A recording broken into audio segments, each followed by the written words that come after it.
Hello and Happy New Year. Um, I'm recording this on January the 1st, 2025. And I'm kind of glad I'm doing that because uh, I can preface this by saying it's been a pretty good day, actually. It worries me that we may be all downhill from here, but I had a good day to start out the year. I will definitely say that. I was productive. I've gotten quite a few things done. I've had some people be very, very nice to me. I'm excited about it. Um, so yeah, I've had a pretty good start to 2025, and now I'm doing this. I'm talking about things that I really loved from 2024. This is another wet hair vlog, aka one that I am recording um, at night instead of during the day when no one's here. So I will be speaking a bit more softly. Um, and so if there are not as many hype moments, I'm sorry about that. But I kind of felt for this I could go a little bit more low key. I like to get a little bit more hyped up about music than a lot of things. I guess I could have done movies first, but yeah, I feel like out of the three top 10 lists, this is the one where I kind of have the least to talk about, even though video games are inherently, like, there's a lot more to talk about with them than with music or movies. But yeah, I thought I could get away with doing it, and I wanted to do it in a timely manner. I didn't want to have to wait 3 weeks to talk about my favorite things in 2024, because I listened to a banger of an album today, and I don't want to have to move on. It'll make it harder to move on if I've started on other things. So we're going to talk about my favorite games in 2024. Obviously, not a ton of these games are from 2024. I said this in the last video about the albums, and this one is very much no different. But these are games that I played in 2024, and I played a lot less games than I did listen to albums for obvious reasons, and if not reasons that will become obvious as I start to talk about some of these games and my experiences with them. But yeah, I don't feel like there was any huge like standouts in 2024. There wasn't really anything that like changed my life or whatever. Or it was like, oh, this is like, I mean, I don't feel like it was that. I just feel like there were some games that I really enjoyed, and I would like to talk about them. There are a couple of omissions here. If I did a top 15 games, I could probably cover basically all the games. Look at that mess. Look at that mess. You see it? Terrible. I could probably cover all of that's going to bother me the entire time. I could probably cover all the games that I did this year.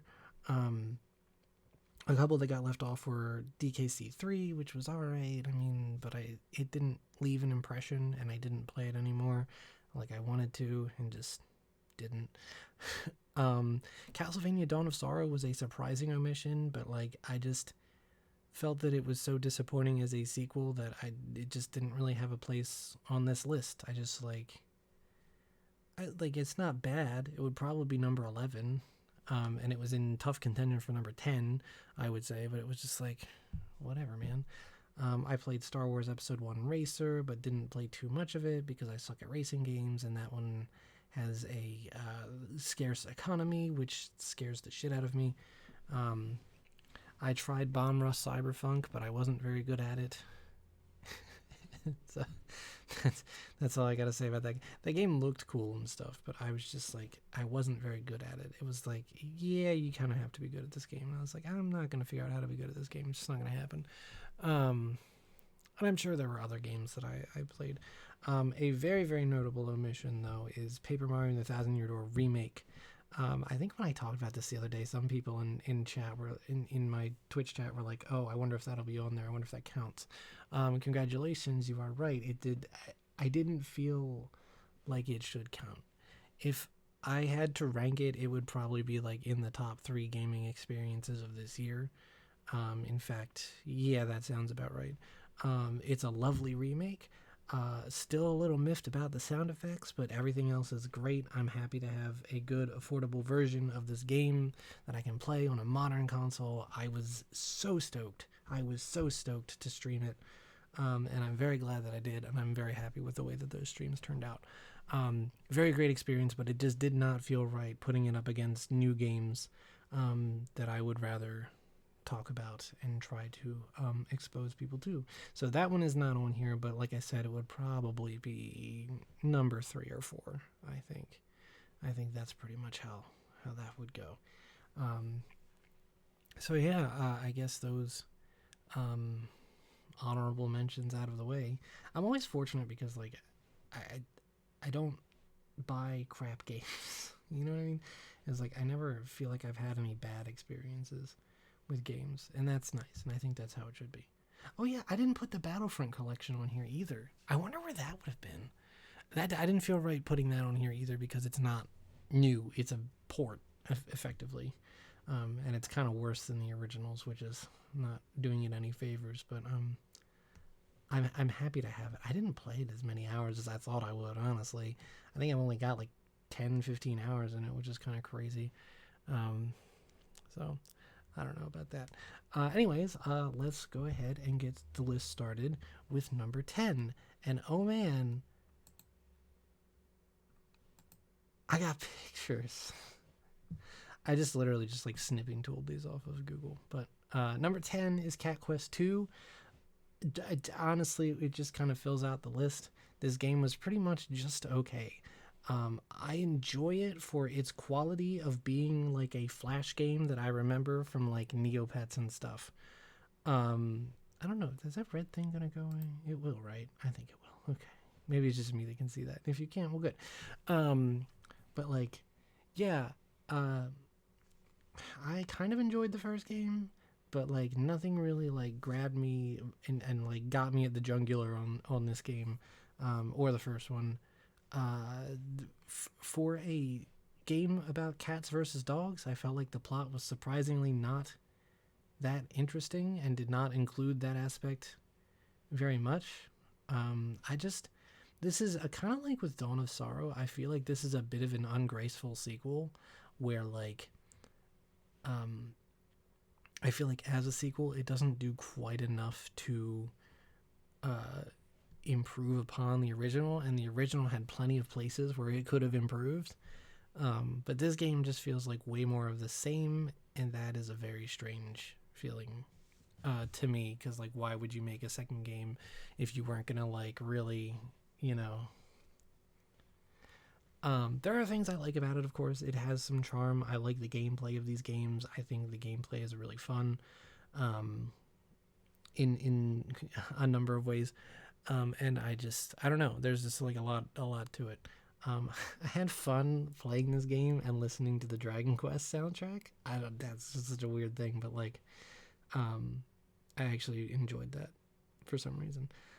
It's a pretty good game. It was pretty fun, and for $3, like, it's not like, I enjoy it. I got a good couple of hours on it. It addicted me. I very much was like, playing it till the end once I started. So, it was pretty good. This is going to be the thumbnail for the video, and people are going to think I'm fucking insane. Oh, it's Cat Quest 2 in his top 10. Yeah, well, I enjoy the simple things in life sometimes, and here we go. Also, from here on, everything takes a jump. So this game is kind of like whatever, and we're going to talk about the next game, and the next game is going to be much better. So let's see. There we go. It worked. I didn't think it was going to work, but it did. Number 9 is Gravity Rush Remastered, and it's already getting good because I'm like, dude, this is this low on the list. I really enjoyed Gravity Rush. I love the characters. I love the setting. I love the cool floating gravity mechanic, which just feels so weird and yet so right to use, and yet they kind of forgot to do anything with it. It definitely feels like they put all of their time, all of their money, all of their effort into creating the gravity mechanic and how it works and all of the weird little things you can do with it, and then they kind of like they were done that and were like, okay, this actually feels good, it works, we're good. And then they looked at the calendar and it was like, oh, we have a month until this game needs to be done. Because like I kind of feel like the story missions are the worst part, to a degree. Because in a lot of them you're just like fighting bosses and fighting things aerially, and aerial fighting in this game does not feel very good because you just kind of like, it's kind of like, all right, I'm locked on. Dear baby Jesus, please let me hit whatever this is. And you go and you hit the button and you go,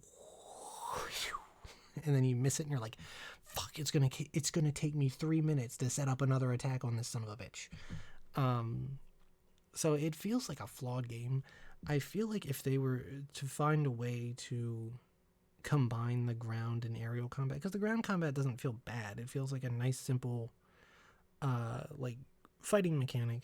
But like it would be really cool if you could just like, if there was a more of an enemy centric system, right, where you could like punch and kick an enemy into the air and then you like follow it and then like I don't know, or you could affect the enemy's gravity, so like you could force them down onto the ground if they're in the air, or you could make them all rise up and make them vulnerable or something. Like, I don't know, a lot of the stuff where the enemy is just like an enemy and then there's like a big bulging red spot you've got to dive kick in, it's just like it wasn't that interesting.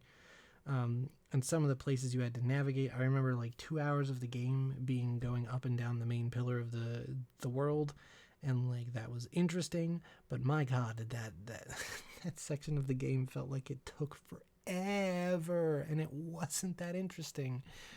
The game's presentation was also kind of meh in places. The comic panels weren't that bad. But there were a lot of them, and it just felt like you could have presented things a little bit better. And also, that cliffhanger ending was not a good idea for a game like this. There was just the story felt incoherent at times, and definitely did not lock together in a way that felt very satisfying. So there's a lot of things that kind of like hold Gravity Rush back a lot. So I love the game. I love the concept. Kat is adorable as a protagonist. I think she's excellent. But yeah, I think the way the story ends up happening, it doesn't feel satisfying at the end. At the end of the game, I was like, okay, well, I guess I'm moving on now. I had far more fun just like running around the environments and running on walls and, just kind of drifting through gravity. Like, they nailed that. They nailed the feeling of like I'm falling on purpose, and that's cool. Like, it's a whole game about falling in style, and that's really cool. So yeah, I mean, I get why it's at number 9, but it's kind of weird, and I wish I could put it higher. It's one of those games where it's just like I wish I could put it higher, but I can't. But number 9, yeah, really good game. So. What's better than it? Jedi Fallen Order. Yeah, this is one that I feel like I could argue with. Like, oh man, do I really feel like this is a better game than Gravity Rush? I don't feel like it's a more unique game than Gravity Rush, but I feel like as a gaming experience, it works a lot better. I love the story in this game. The characters are really well done. It definitely feels like a part of like the greater Star Wars narrative. It doesn't intrude, and it takes elements from the main narrative and combines them with this story in a way that feels plausible. I mean, they really took care to just like not step on any toes with this game. And its sequel. I did watch the sequel. I didn't play the sequel. I watched it. So this entry is kind of for both of those, the Jedi series essentially. But I have more to say about the first game because that's the one I actually played. I played it on normal mode for most of the story, but at some point on Dathomir, I was like, there's no way I'm backtracking through this. I was like, if I gotta go through these planets multiple times, there's no way I'm backtracking through this. Like, it takes a long time to defeat enemies if you don't, do exactly what the game wants you to do, and I'm not a huge fan of that. Like, people have called this a Souls-like. I don't know if I would go that far. I don't know if I could call it that, but I've also never played a Souls-like other than this. So, I would love to count myself as having played a Souls-like. But yeah, there was a point where I was just like, I don't want to backtrack through this shit. It definitely felt like a more grounded version of The Force Unleashed, which I think is really good. It felt like a pretty authentic Star Wars experience, even if I didn't always understand like what it wanted me to do, because it's like you've got to parry, but you've also got to parry in just the right way so that you can actually launch the counterattack. So it was kind of a weird, complex situation that my brain just did not wrap around because I'm not good at these things. But I did enjoy my time with the game. I enjoyed finding secrets. I enjoyed the exploring. The puzzle solving and stuff made me very nostalgic for the old God of War games. Um, a lot of it felt like filler. Like anytime you had to go back to Zepho, it was like we're just here for reasons. Like it's like some of the plot felt very excuse plotty. I think the second game probably did a better job, like managing its resources in that regard. Um, but yeah, I think it's a really good game. And one of the things I gotta praise the most is like the design in this game. The Stinger Mantis is a really cool quintessential Star Wars ship now. I think it's super sleek, a really cool design. Cal Kestis has a cool design. His lightsaber has a cool design. I love Grease. I love Grease a little bit more because of the second game, but like Grease is legit one of my favorite Star Wars characters now. I love Knight's sister Marin. I love the dynamic between this entire group, and I think it's great. I think the story of the second game was good, but parts of it were not my favorite. um, like, man, I wish they would have done more with Dagon. Um, but they were like, nah, this other character is more important, and it's gonna feel like it takes an abnormally long time to settle that shit up. Um, but yeah, no, Jedi Fallen Order was really good. Like, it's a good Star Wars game. It's a really, really solid Star Wars game, and I really appreciate it, and I really appreciated the way it was assembled. And I mean, it was pretty fun. Some of the levels just feel unbalanced. The Kashyyyk level felt like it went on a long time. What is it about me and spending a very long time and climbing trees in this game and the last game? Like, I don't know. But yeah, definitely feels like a number 8 to me. It was never going to be like one of my favorite games of this year, but I did really enjoy playing it. And BD1, BD1, my Lego BD1. I love BD1. BD1 is like my favorite. The designs in this game are so good. Like they had all of their peak designers on this, so very good. Feels like a legit Star Wars experience, and it's like, man, like it's a good Star Wars experience when it's like I want to show my dad this, but I don't know how because I'm not going to make him watch me suck at a video game for however long the thing is. But yeah, and the intro song, I love Sugan Esena, or however you say that, Black Thunder by The Who. Oh my god, I got that.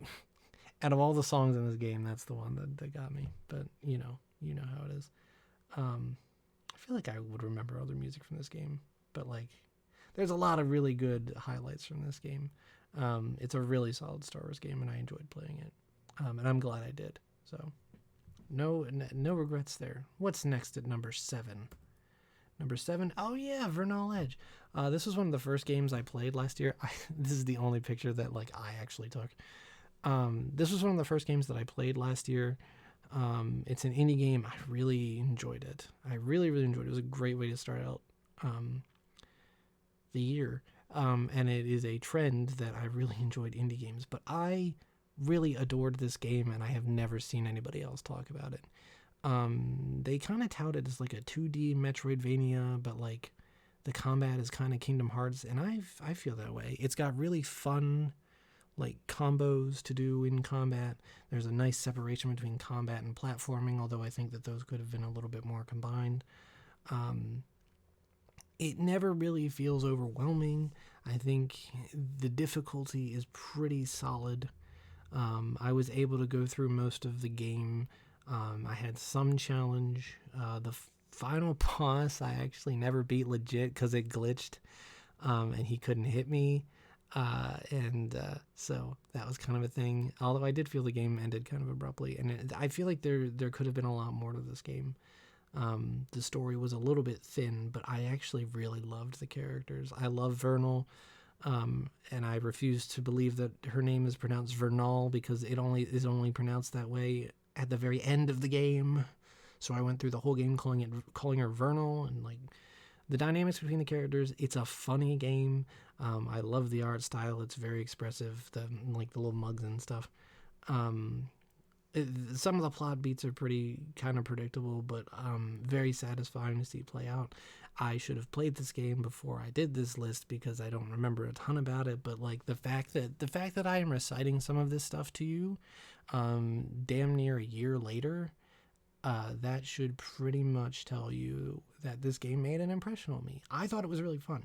I didn't think it was like overly difficult at any points. I feel like it worked pretty well. It didn't have a ton of glitches.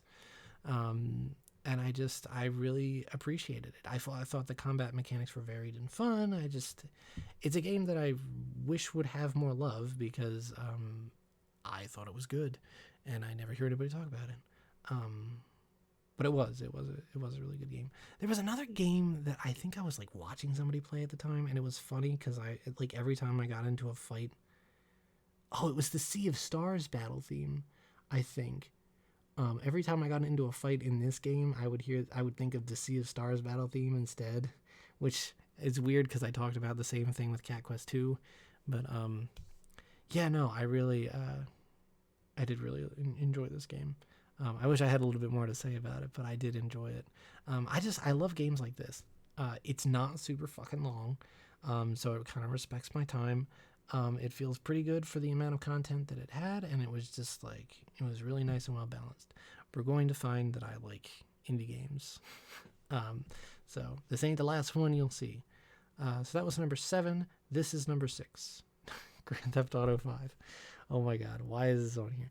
I haven't finished this game. I'm like 5 missions away from the end at this point. I don't know if it will change my mind intensely about the game, but I am enjoying it. It's not, I don't know, going into Grand Theft Auto 5, I would like tempered my expectations. I know it's a very famous game. I know it's a very big game.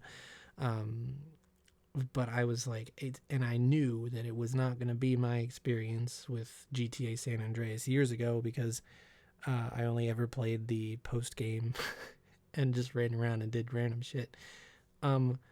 What's disappointing about Grand Theft Auto 5 is that even when I am finished the story, it feels like running around and doing random shit would be less fun in this game than it would be in San Andreas, which is disappointing to me. Partially because the cops in this game are really fucking annoying. You will get a star for anything, and if you have 1 star, they will shoot at you and they will very quickly get you 2 stars, whereas in San Andreas, it's like if you got 1 star, they wouldn't shoot at you as long as you didn't have a gun out, so you could it felt like you could reasonably escape them or lose them or just not have them inconvenience you terribly. But in this game, getting noticed by the cops is the worst thing ever, and it just takes me forever and completely derails my location. I literally feel like I have to just stay ahead of the cops until the AI is like, fuck this, we're going home because this guy's so stupid. So part of this game just feels like an inconvenience. The story I'm not particularly interested in. I would care about this story more if 90% of the cutscenes weren't just Michael and Trevor pissing at each other. I'm tired of it. I'm over it. Every character in this game is made deliberately unlikable. I've heard that is for the purpose of satire and parody of the very series itself, but I don't know how I feel about that. I don't know if that works in a story where it's like, I would like to feel something for these characters, but I just don't. Michael, I want to feel like he is legitimately becoming a family man, but he never really at any point feels like that is a genuine thing that he is doing. Even though I think it would be great if that was the angle they played it at, but nah, I want his family to stop being dicks to him. It doesn't happen. They never stop. They're all just everyone is just all fucked up all the time. And it's like, dude, can we please ground these characters? Even Franklin, I love Franklin. He is a small boy. I probably shouldn't say it that way. He is a small bean, who my favorite moment story-wise in the game, mild spoiler, but after you do the first assassination mission, Lester buys him a house in the hills, and he's like, I can move out of my aunt's house? And it's I was so happy for him. That was legit the most time I felt anything during this story. I wanted Trevor to get hit by a truck. he was funny, but I needed him to like not only get hit by a truck, but like this story would be like so much shorter if Michael was just like, fam, I'm not dealing with this shit in my life. Like, it's kind of dumb. I don't know. The missions themselves are like they're decently varied, but I feel like I have kind of fumbled my way through this game without getting much better at it. Which isn't necessarily a bad thing because I'm out to just have a good time. And exploring has been fun, but it's not, I don't like the world as much as I did in San Andreas. There's a lot to say about this game. Like, I have a lot to say about this game, despite the fact that it's not a thing, but this is why it ended up at number 6, because I do have a lot to say about it. It's a very different type of game for me to be playing. But for the most part, I've enjoyed it. Some parts have been frustrating. I damn near gave myself an aneurysm during one of the races because I was just so goddamn close, but I terminated through that thing and I won. But yeah, no, I mean, it's been a fun game. I like it. And it's felt good to finally play like a GTA on my own. There's something nice. There's something very fulfilling about playing a game that's like, like it feels good for you, like, man, I'm finally playing that GTA game. I'm finally here and I know what everybody's talking about, except no one is talking about the actual part of like literally the only time I hear people reference this game is when it's like, this guy's a GTA NPC. It's like, there's nothing specific in this game that ever really gets referenced. It's kind of weird. But yeah, it's interesting. It sounds like I may have had more praise for, like Vernal Edge. But like, I don't know. I really did not list faults with that game, did I? I probably looked at it with rose-colored glasses. It feels right at number 7 though, and it does feel like I did have a little bit more fun with GTA 5 overall. I just need to finish it, and then I can maybe just like play the game without worrying about it. My God, your car crashes in this game are so funny. Literally one of my favorite things in the game is like every time I cross a street on foot, I'm like, God, I hope I get run over, because that would just be fucking hilarious. Only it's not, because you have to pay like $5,000 to come back to life, which is fucked considering how bad the economy is in this game, because you never get paid for shit. So yeah, that's kind of a problem. That's something I don't like about this game. I wish there were easier ways to make money, because like my ass ain't going into no goddamn app on the phone and investing in stocks and shit, and that's not happening. Apparently that is in fact the way to make money from this game. All right, so we halfway, right? All right, cool. What's number 5? I don't know. Do you? No, you don't, because I haven't told you yet. Number 5 is Dragon Quest XI. The reason I didn't play more games, and GTA 5 is also guilty of this, one of the reasons I didn't play more games this year is because this fucking game took up 2.5 months of my life. Look, let me tell you something right now. If this game were shorter, it'd probably be like number 2, possibly number 1. Let me tell you one of the very few things that I dislike about this game. Like here's a game having a fatal flaw, right? One of the very few things that I dislike about this game is its length. And people are going to boo and throw pies at me when I say that I stopped playing the game at the end of the second act when credits rolled. But by that point, I had played this game for like 110 hours, and I was like done. I was checked out, much like with GTA 5, because I haven't played that in like a week and a half, probably 2 weeks at this point. But like, I was checked out. I was done. I was like, I don't want to play this game anymore. I'm like done. This game does not have good pacing. I'm sorry. It's just so long. It's just so long. It makes you go around the whole world, and then it's like, all right, cool. You're going to do that again, except that's also not the last time you're going to do it. Like, so much of this game just feels like filler. Like, they just did it for time, and I'm like, you didn't have to. That one Chinese town that's all the stairs, right? Like both times I went there, I felt like nothing important happened. And it's like, then the game's like, oh, guess what? You're gonna go there a third time. This game could have literally been half the length, and it would have been, because I love so much about this game. I love so much about this game. The soundtrack is pretty good. The monster design is great. The character design is great. The characters are great. I love how simple it is. This is a classic RPG. This shit is what Final Fantasy needs to do. Final Fantasy needs to try to do this shit. Stop trying to be modern. You can make a really cool turn-based RPG that doesn't have all these weird-ass mechanics in it, and it still works, and it's still fun, because this feels like they took a game from like the SNES and they made it in HD graphics and voices and all that shit. It's so good. I love that about it. I love that this is a simple RPG in a modern world on a modern console with all the modern bells and whistles and hors d'oeuvres and all that shit. I love that about it. I adore that about this game. It's not Final Fantasy VII where it's like, here's your materia, put your materia, do your thing in the link, do the thing with the galaxy thing, and now you got to figure out how to set up your roles, and you figure out the fucking choo-choo mode. What is that called? Operator mode? What the fuck is that shit?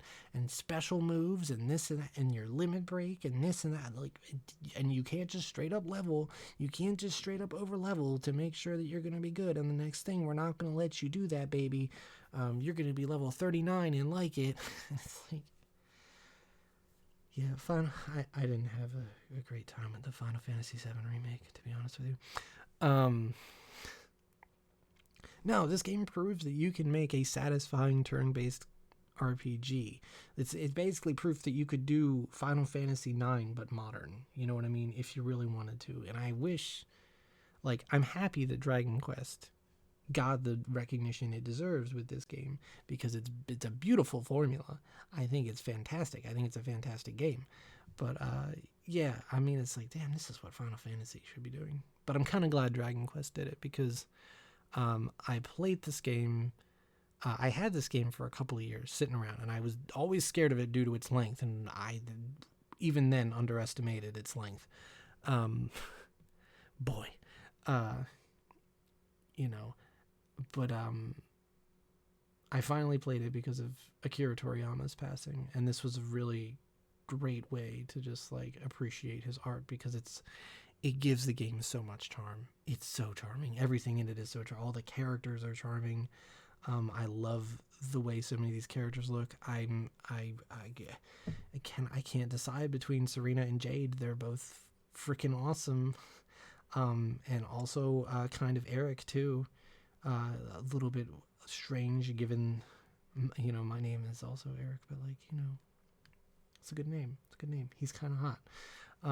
Look, I got pretty much the same hair as the freaking protagonist right now. I mean, look, I must be a fan of this game. No, seriously though, everything about this game, 9.5 out of 10. Length, 5 out of 10, which is why it's 5 out of 10 on this list. That's seriously the thing that held it back. I was like, I love this game. I love so much about this game. I like riding horses. I like tracking down enemies. I like, there was so much about it that I really liked. There was so much about it that I really legitimately enjoyed. It somehow did not get boring to me. To its credit, for such a simple game with so few mechanics, I really enjoyed it. I really enjoyed it. But it did wear on me, and I felt no motivation to play the third act, and I still kind of don't, to be honest with you. So, yeah, it will always be funny talking about Dragon Quest XI, but I am glad I played it, and I enjoyed it quite a bit. So yeah, I just, again, man, if it were shorter, I need games to respect my time. I don't have a ton of time, because I have work 9 to 5, so it's to have dedicated entire weekends to this game for, at least a month, and then more, and then another month without playing it for entire weekends. I gave this game its due. It just, it needed to stop a while beforehand. So, Dragon Quest XI, I love it, but man, I seriously, if it had been shorter, it would be so much better for me. I don't know. That's probably an unpopular opinion, but yep. All right, cool. I didn't even talk about Xenoblade with that one. I don't know. Don't at me in the comments, but maybe someday I'll talk more about Dragon Quest XI. All right, so what is number 4? I know what it is. I think I do. I do know what it is. It is Terror of Hemosaurus. And the reason, ironically, that I liked this game more than Dragon Quest XI is because I had the urge to just go back and play more of it. The story mode was pretty decent. It's like 30 missions or something. It might be a little bit more than that. It's like 30 missions or something. The story is whack. I kind of thought the story was a little pessimistic. And then November happened. And if you want to go into the comments and be like, get over it, yeah, then this game is not for you, because this game very much, this game knew it was coming. That's all I'm saying. But I did feel like the story in some ways was unsatisfying in that regard, because rather than like stick to its satire, it kind of was just like, let's just make you feel bad about yourself. Let's just get weird and meta and like not actually follow a story until the end, when we will suddenly have a story again.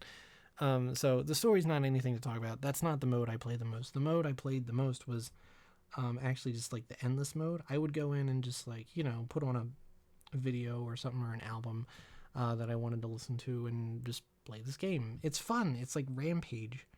I saw him on a Proton John stream, I think, early in the year, and I remembered to buy it later on. And it is fun. It's fun to knock over buildings. I feel like I probably could have put this lower on the list, because I think I probably think of it as an idealized version of itself, because I feel like it is missing some fairly large things.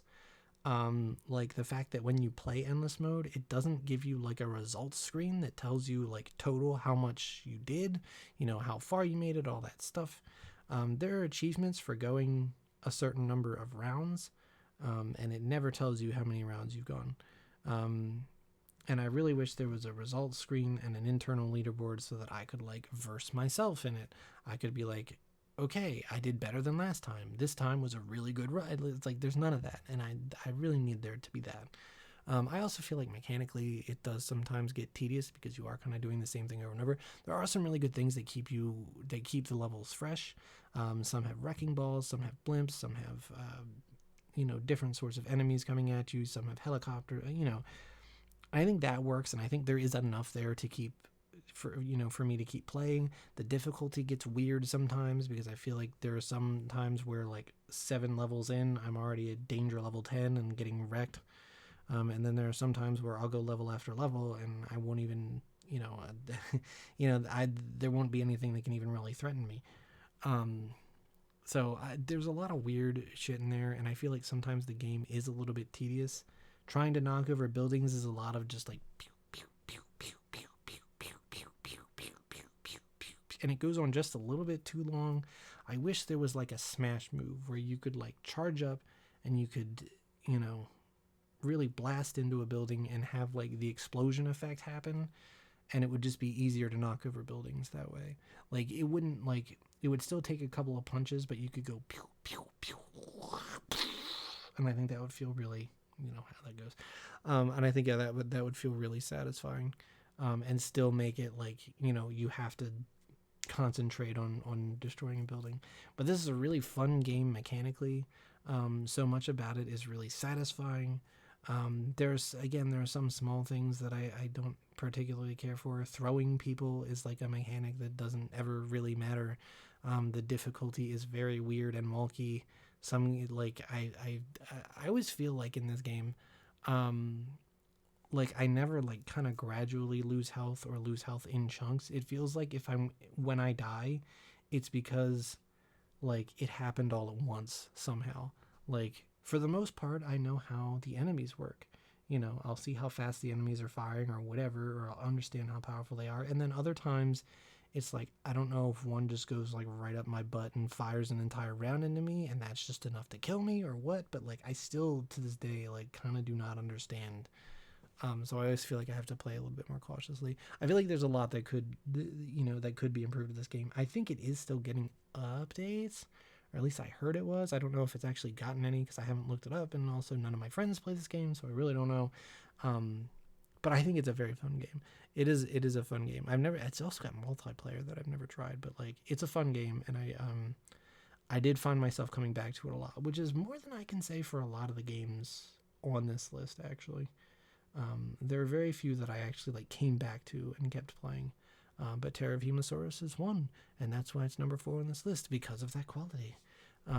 So, yeah, as a game, probably lesser than a lot of the other games on this list, but like, because the concept is so strong and it's just so goddamn fun to play, sometimes that's all you need, which will also become a theme. Number 3, I think, yeah, this is number 3. Number 3, oh man, I'm excited to talk about number 3. Crow Country. Oh man, I loved playing Crow Country. This game is just like, it's just chef's kiss. This game is, 25 plus years of gamers stewing on an old formula that never felt quite right, and then being like, okay, we can make this actually playable. The old Resident Evil games are great. They are masterpieces of horror. They're very effective games. They're very good games. I know that people can overcome their mechanical difficulties, but they are not accessible. They are not very accessible, not in the way that 4 is. Crow Country is Resident Evil if it were made by sane people. I love Crow Country. I really loved playing Crow Country. I had fun with it. I had fun with it pretty much every step of the way. There were some parts of it that were a little frustrating, but like anytime I got frustrated, I was like, well, here's why. And the reason it sometimes got frustrating is because of the choices that I made as a player. And one of the beautiful things about this game is that it is so open-ended, and it feels legitimately open-ended.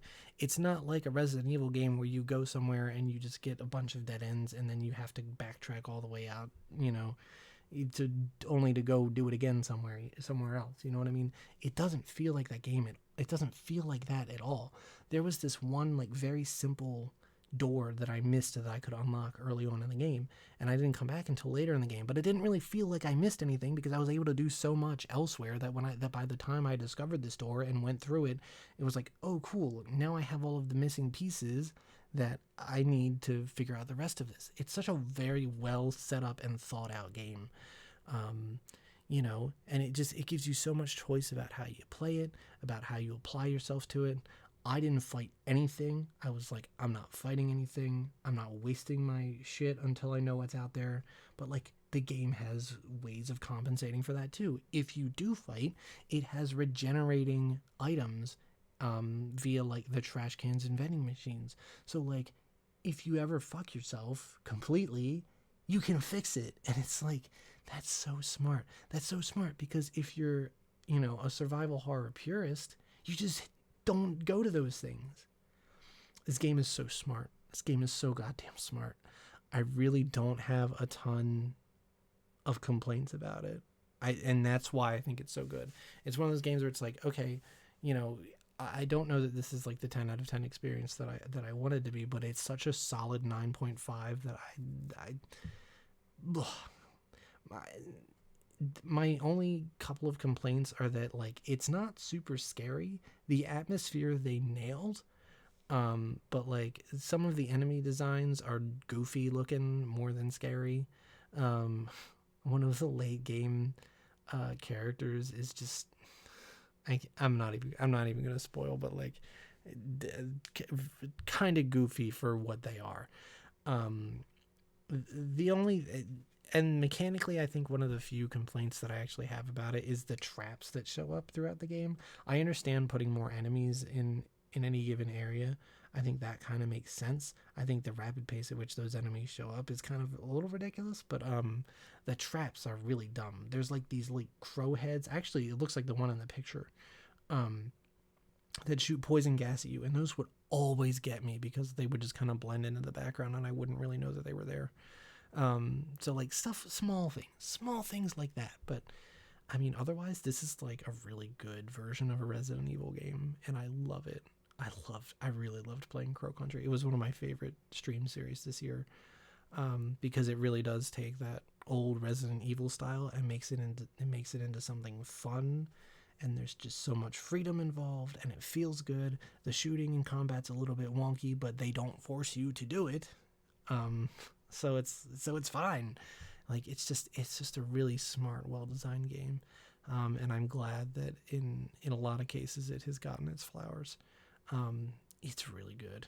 If you love like the old PS1 era horror games, play this game. Play this game. It's so good.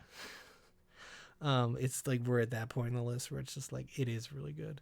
And this I don't know if this would be like a top 15 game for me like of all time, but it is really good. All right. I feel like I got that done really quick for number 3, but I have basically nothing but praise for Crow Country. Which is interesting considering this next game. I almost feel like I could have put Crow Country at number 2. Like that's how much I actually like the game thinking about it. But number 2 is also a very, very good game, and I remember what it is because it's number 2. It is The Legend of Zelda: Echoes of Wisdom, and I think in any other year, Crow Country probably would have been number 2, and this would have been number 3. But because we have not had an original 2D Zelda since Link Between Worlds almost 10 years ago, I think the fact that I was playing a new Zelda game, a brand new Zelda game for the first time since 2017, I think that had a lot to do with it. But not only a new Zelda game, but like a new Zelda game where we can talk about the dungeons, we can talk about the bosses, we can talk about everything. Like it just fits into the Zelda formula, and I know people are like, formula is bad, you gotta move on and be creative. I don't care. I'm the fact that this is classic Zelda in structure with a brand new mechanic that makes it feel so fresh. It's just Echoes of Wisdom is really good. Echoes of Wisdom is really good, and it's one of the reasons why I don't like the Game Awards, because they really robbed it out of it. Whatever. The item and enemy summoning mechanic is a super unique way to approach gameplay. It is kind of a flawed way to approach gameplay, and or it is hard for the player to get right, which is a little bit disappointing. But it's really fun and interesting, and I just loved playing it. There are definitely, and the cool thing about this game is that there are things that could be fine-tuned. I think giving the Echoes AI, or like adjustable AI, or like AI that grows and level up, so that like the more you use an Echo, the smarter it would get, the faster it would attack, because that was a big thing that I had an issue with. You know, certainly the menu for selecting Echoes needs to be streamlined in some ways, and certainly way more customizable than it was. I think that pretty much everybody agrees with that. There are a ton of Echoes in this game, and I think one of the other things where tedium might arise is that you have to go through so many Echoes before you figure out if something actually works or not. You know what I mean? It's like once you find an enemy or a puzzle, it's like there are so many things you have to try that it never feels quite right, even if you do figure it out. You know what I mean? Like my first time fighting a Wizrobe, it's like I had to go through like all of my enemies trying to figure out what to use against it, you know? And then the Wizrobe became one of my favorite Echoes because it was so good. But like, yeah, no, it just, the world in this game, the story is surprisingly good. Try is a nice little character. They didn't even have to put Swordmaster mode in this game. I tried not to use it because it was just like, I want to play as Zelda. I was a little bit disappointed in the first, throughout the first couple of dungeons, because Zelda wears the hood the whole time, and it's like, dude, wow, I'm playing a Zelda game, but they're like literally hiding the Zelda part from it. So I was really happy later in the game when she actually looked like Zelda. I do think that taking away Zelda's ability to speak was kind of a weird choice, and something that makes her character a little too similar to Link. It definitely did feel like I was just playing as Link sometimes, especially because you could just go into Swordmaster mode and solve your problems that way. So I think that aspect of it was a little bit disappointing, but like the fact that it was Zelda was pretty cool. I almost feel like there should have been some sort of royalty system in the game that like acknowledges the difference between Link and Zelda's stature in society and all that crap. But like, for what it is a fantastic game. any game that really comes up with a unique system like summoning beds all over the place to solve your problems, it's really great. And I mean, it was cool that like, there was one echo that was like the rising and falling enemy. I didn't have that echo until post game. I just never found the echo for it, so I had to solve my problems a different way. And the choices that the game gives you to go to different dungeons, it's really good. Like all of that shit is really good. I just praise that about Crow Country. I praise that about this game too. The freedom is nice, but it's not overwhelming. It feels like I am constantly making progress, and it's, this game, unlike Dragon Quest and unlike Breath of the Wild, it doesn't take forever to beat. It is a measured experience that respects my time, and I really appreciate that. It is a good length game. I think it took me like 35 hours or something like that, and that's perfect for me. That's perfect. That's like just enough that I feel like I've done it, but like, not enough that I'm like, okay, I'm ready to move on, even though I'm still enjoying myself. So yeah, I really enjoyed Echoes of Wisdom, and that's why it's number two. Well, it's number two because it's a Zelda game that I got to play for the first time in like 10 years. And wasn't going to be a massive thing like Breath of the Wild, where I was like, this game's going to be impenetrable. But I really liked it. I liked it that they used Zelda.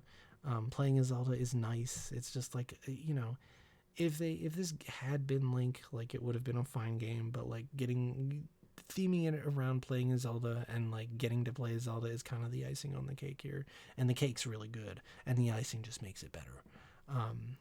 It is a really good game. And I hope we keep talking about it because it deserves to be talked about. It is a legit game. Look, Link Between Worlds is one of my favorite Zelda games.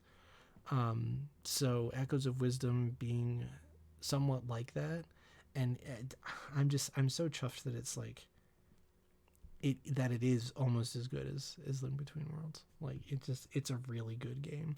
And it's a really solid. I love games that are just creative like this, that just like take the genre, like it still feels like Zelda, but you're just playing it in a whole new way because you're summoning things and solving problems and all that stuff. So I feel like it has a couple of flaws. It definitely has some places where it could be improved, and I hope they take another crack at this formula, because I think that this is a version of Zelda that deserves to come back. And deserves a sequel and another try and another go, and it feels like it would be really good. I really enjoyed my time with this game this year, though. I really, really liked it. And I love Zelda games like this, and I'm pleased that they're making Zelda games like this, because they should be making Zelda games like that. They should be making more Zelda games like this. This shouldn't be the first one, since 2014. I mean, come on now. They can do it. They can do it. This proves they can do it. So I'm very thankful for this game. It's really good, and it's really one of the only like modern Nintendo games I played this year. So if not the only, that's kind of a weird thought, but like it was definitely worth it. So moving on to number one. Sometimes a game doesn't need to be super profound. Sometimes a game doesn't need to be completely revolutionary to be the best thing you experienced all year. So my number one game this year is Little Kitty Big City. It feels funny to say that, but at the same time, when I played this game on release, I streamed it, and it took me like 3 streams to beat 6 hours, or some shit. And when I finished the game, I was like, you know what? That might be my game of the year. And I didn't really ever disagree with that since. I haven't really gone back to play this game much since, but those 6 hours were really, really good. I think the magic of this game can be summarized in the way I felt when I finished it. Even though it had only been 6 hours, that final sequence made me feel like I was finishing a game that I had played for 60 hours. It's like the polar opposite of Dragon Quest XI. It's just a game that feels completely satisfying, where it's like you're rewarded for exploring, you're rewarded for doing all these other things, you're rewarded for doing all these other little objectives and stuff, and It just feels really good. It's just a really good feeling game. It's so wholesome. Like the characters in it are all likable. Like the cat you play as is so polite and pleasant that I just like, you really want to get home, man. The ducks are funny and have personality. The game world has personality. The game works. There are some glitches and some things that are a little unpolished about it, but like overall, it is a really good feeling game. Like it's so fun to experiment with the world and see what you're gonna what kind of things you can affect. Like some people don't like you and some people like you, and it's just like, and of course the game is very cute. I mean, it is a game where I feel like I am playing as a cat, and I can do cat things, and I can be as mischievous or as cute as I want. It's not like Stray where it's about robots for some reason. This is a game that is about being a cat, and being a cat is a great concept for a game. And I very much agree with that statement. I'm very glad that this game exists to be that. Um, so yeah, I really, really enjoyed Little Kitty Big City. It was short, but it was very, very, very sweet.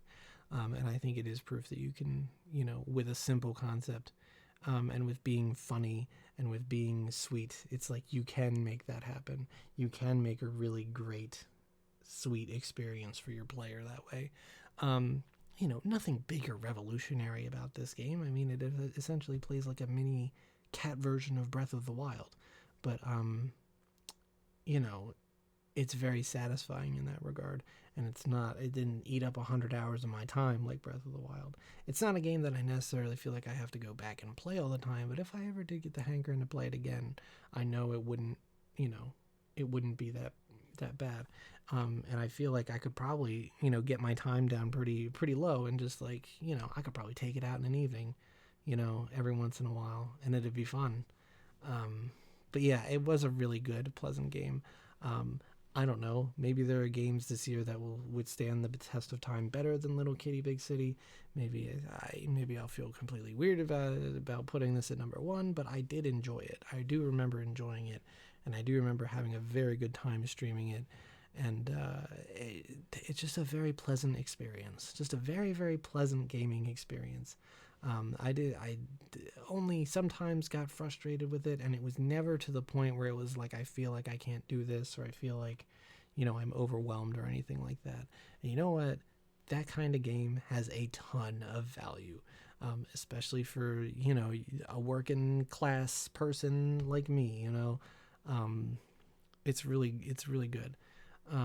And I think that's just kind of the thing with this year. This was just a very chill game that I just really enjoyed playing. I looked forward to it before it came out, and I looked forward to it between the 3 streams that I did it over.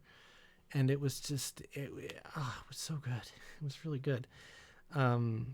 It's just, there's a joy that this game creates, and that's what makes it incredibly, incredibly valuable to me. And I think that's why it's number one, because it just made me feel good, and that's what I want in a video game. So I don't mind putting it number one. I don't know if that's the most accurate thing. Maybe I'll enjoy other games more as time goes on, but that's what it is. Again, big year for indies. My top 3, no, because Zelda, shit. Over half the games on this list are indie titles. I enjoy them. I enjoy their brevity. I enjoy the way that they're made with such passion, and I enjoy the way that they are very good at leveraging the tropes of video games to make you feel something. Little Kitty Big City is a great example. It's short, but it knows how to condense everything down into to the point where there's like basically no fat on it. The length of everything in this game is very satisfying. It takes a satisfying amount of time to find the ducks and get them back home, and it's just like everything about it is satisfying. And indie games tend to not feel like I'm a Crow Country. I didn't praise Crow Country enough. I think that only took me 3 or 4 streams, so like 10 or 12 hours to finish. But those hours were so packed with progress and and little bits of story and just like everything that I cared about was in there, you know. And Terror of Hemosaurus, it gets in, it gets out. So it's like I've really appreciated indies this year. I've really strived to play some more, and I'm looking forward to doing that next year, because there's a lot of games I didn't get to. I wanted to play like Penny's Big Breakaway and The Plucky Squire and a couple of other indie games that I cannot remember right now, but am looking forward to. But yeah, no, like there wasn't nothing that like necessarily blew my mind this year. Zelda came close because its mechanics were just, there were just times where I was just like, this is fucking cool. Like this is, you know, like I said in the music, it's hard to be surprised by things when you hit a certain age and you've seen enough. But Echoes of Wisdom did feel like something unique and exciting, and that's one of the reasons why it was number 2. But like, yeah, a lot of indies this year. It was just it was a pretty nice year for gaming. I mean, it was just full of, like, you know, I'm at a point in my life now where it's like, if I enjoy a game, there it is. Number 1, that's all it has to do. All I have to do is enjoy it. So yeah, I mean, it was a fun year for games, and I look forward to playing more in 2025. Any games on this list that you would like to play? Any games that you did play and really enjoyed? Tell me about some of your favorite games in 2024 that I should play in 2025. Leave some comments below. Thanks for sticking with me for this video that I literally thought was going to be shorter than the albums one and ended up not being. But yeah, thanks for watching, and of course, have a happy new year.